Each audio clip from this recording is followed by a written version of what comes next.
Asia কাপে কেমন করবে বাংলাদেশ? গ্রুপ পর্বের বাধা পেরিয়ে সুপার ফোরে জায়গা করে নিতে পারবে?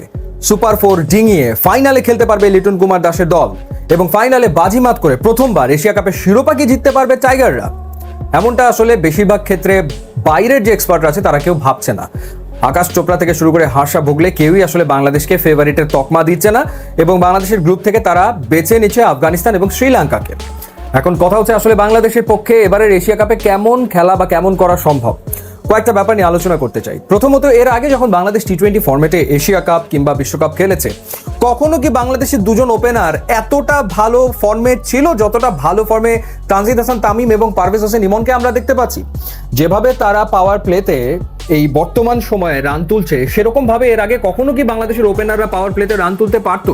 বা যেভাবে তারা বড় হিট করে, বিগ হিট করে, সেভাবে কি এর আগে যারা ওপেনিং এ ছিল তারা সেরকম ভাবে বড় হিট করতে পারতো?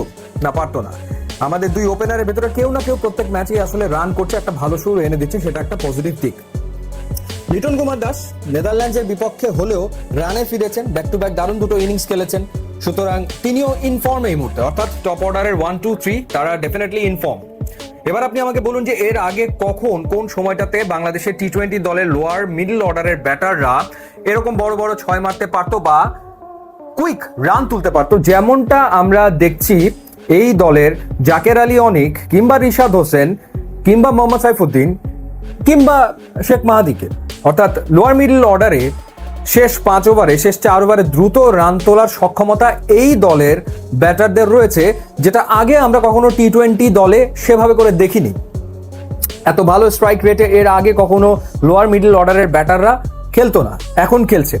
তার মানে হচ্ছে বাংলাদেশের ব্যাটিং অর্ডারের একেবারে টপ অর্ডার থেকে শুরু করে লোয়ার মিডল অর্ডার, বাংলাদেশের ব্যাটাররা তারা টি-20 মেজাজটা অন্তত রপ্ত করতে সক্ষম হয়েছে এবং তারা বড় বড় ছয় এখন মারতে পারে। পরিসংখ্যানও তাই বলছে যে এই বছর বাংলাদেশের ব্যাটাররা তারা হিট করছে এবং ছক্কা মারাদের তালিকায় তৃতীয় স্থানে বাংলাদেশ রয়েছে।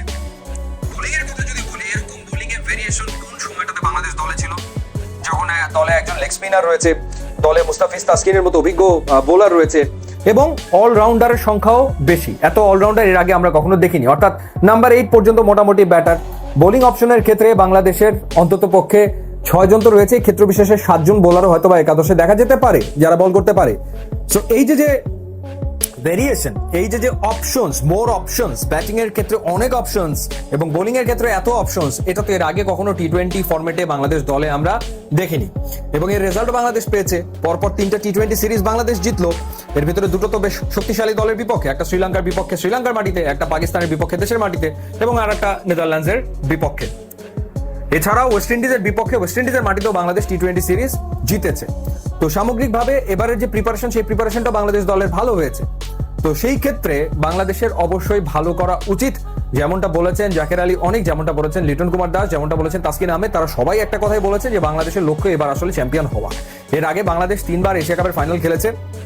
2012-তে পাকিস্তানের কাছে হেরেছিল, এরপরে 2016, 2018-তে এশিয়া কাপের ফাইনাল খেলে ইন্ডিয়ার কাছে হেরেছে। সো এবার বাংলাদেশের একটা সম্ভাবনা ডেফিনেটলি রয়েছে। তবে একটা জায়গাতে চিন্তার বিষয়, সেটা হচ্ছে অভিজ্ঞতার অভাব।